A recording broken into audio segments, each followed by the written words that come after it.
Welcome back to Fox Recaps. Today I'm going to explain the movie The Princess Diaries, released in the year 2001. Mia Thermopolis is a shy 15-year-old girl who lives with her painter mother in a renovated San Francisco firehouse. She is socially conscious and has a hard time making friends. As a result, she isn't very popular at school and is often bullied by a cheerleader, Lana Thomas. Mia is best friends with a girl named Lily Moskowitz, who shares similar personality traits to her. Mia has a crush on one of the popular guys, Josh Bryant, who is also Lana's boyfriend. She sees them kissing and imagines herself in Lana's place. That day, Mia goes against Josh in a debate competition. A confident Josh makes everyone cheer with his bold opinions, but when it is Mia's turn, she stutters, making the entire class laugh at her. Humiliated, she runs away as everyone makes fun of her. After school, her mother says that her grandmother on her father's side has come to San Francisco from Genovia and wishes to meet her. Mia is confused as to why she wants to meet all of a sudden when she has never bothered to contact them till now. The next day after school, she goes to the address and ends up in front of a massive mansion. She is welcomed by a butler who leads her to her grandmother, Clarice Rinaldi. Mia is then informed that her grandmother is actually the Queen of Genovia, a small European kingdom. The reason she wanted to see Mia was to inform her that her father was Crown Prince of Genovia and, due to his recent death, she is now the next in line to the Genovian throne. At first, Mia thinks that the old woman is joking, but she soon puts two and two together and is beyond shocked to find out that she is a princess who is now responsible for an entire kingdom. The queen says that she will have to move to Genovia and become an entirely different person than she is now. Overwhelmed by all the information, Mia refuses to be a princess and runs away. When she returns home, she is mad at her mother for hiding the fact that they are royals. It turns out that after Mia's parents divorced, they agreed to let her live with her mother so she could have a normal childhood. They had planned to tell her when she turned 18, but now that her father is dead, she has to take on the responsibility. The next day, she, her mother, and the queen talk about the matter. The queen wants to introduce her as the princess to the world, but before that, she wants to train her on how to act like a princess. Mia is strictly against the idea, but her mother persuades her to attend the princess classes and decide if she wants to be a royal after that. Till the ball, Mia will have to keep this a secret. The queen then sends Mia off with the head of security, Joe, who has been appointed to take care of her and ensure her safety until she is declared a princess to the world. Mia is also gifted a limo for her daily trip to the school. She picks up Lily on the way, who is mesmerized by the car. After school, Mia goes to a car repair shop and finds out that her old car costs $400 to repair. Lily's brother Michael, who works in the shop, has had a crush on Mia for a long time, but she hardly acknowledges him. Following that, Mia goes to the mansion for her first princess lesson. The queen critiques her looks and tells her assistant everything that needs to be changed. She also teaches Mia about good posture and hygiene that a princess should possess. Following that day, Mia learns about all the royal etiquettes, from dancing to dining to personal presentation. Every day after school, she goes to the mansion for the lessons. Because of this, she and Lily hardly get to spend time together. Since Mia is Lily's only friend, she gets very lonely for the next couple of days. One day, the queen invites an Italian stylist, Paolo, to do a makeover on Mia. He compliments Mia on her natural beauty, although his expression says otherwise. Paolo and his assistants pluck her eyebrows, straighten her hair, and give her facials and manicures to make her look much more presentable. He also breaks her glasses and makes her wear lenses instead. By the end of it, Mia looks like a completely different person. The queen is impressed by her granddaughter's new look, but she strictly tells Paolo and his assistants to keep the makeover a secret. The following day, Mia and Joe go to pick up Lily for school. Michael sees her new look and is mesmerized by her beauty. Lily, however, is not very happy about the makeover because she thinks her friend is turning into one of the mean girls at school. She makes Mia wear a hideous hat to hide her new hair.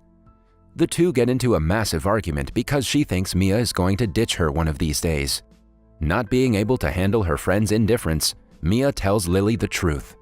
Suffice it to say that Lily is surprised, but she agrees to keep it a secret when Mia explains that it is for her safety.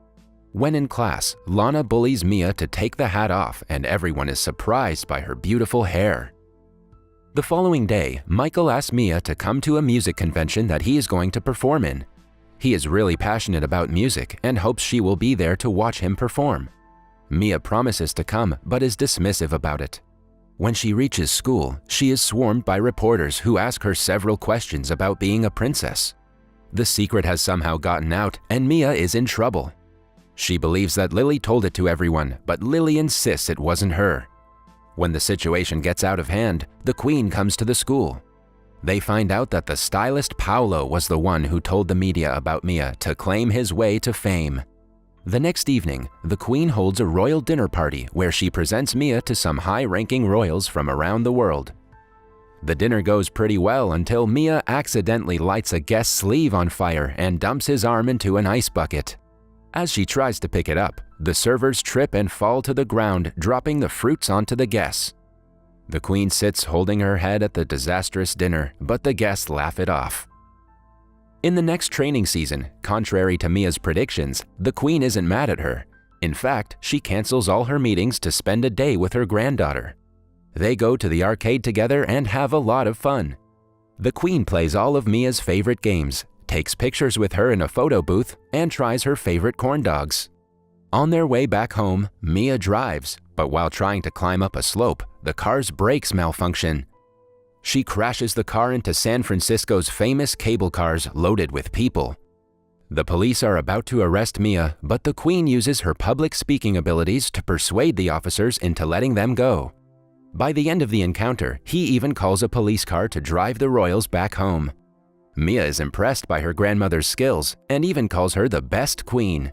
When she goes to school the next day, she is surrounded by kids asking for her autograph. She was used to being unseen, but now she is the talk of the school. Even Lana pretends to be her friend to a reporter for clout. Her longtime crush, Josh, asks her out on Saturday to a beach party and Mia agrees to go. She then apologizes to Michael for not being able to come to the convention. He is clearly hurt that she is ditching him for Josh. At night, Mia's mother points out that Josh never liked her before he knew she was a princess, but Mia ignores her comment. The beach party goes well for the first few hours, that is, until the reporters crash the party looking for Mia. She and Josh hide in a shack. He tries to kiss her, but she retreats because something doesn't feel right. When they come out, Josh forcefully kisses her to give the media something to talk about. Following that, Lana and her group trick Mia into changing her clothes in a tent and invite the paparazzi. They snap photos of her covered in only a towel, which are sure to make headlines the next day. After returning home, a humiliated Mia cries in her mother's arms. The following morning, the unflattering photos make the news with exaggerated and outrageous headlines which upset the Queen. Mia apologizes for her actions and admits that she is unfit to be the princess.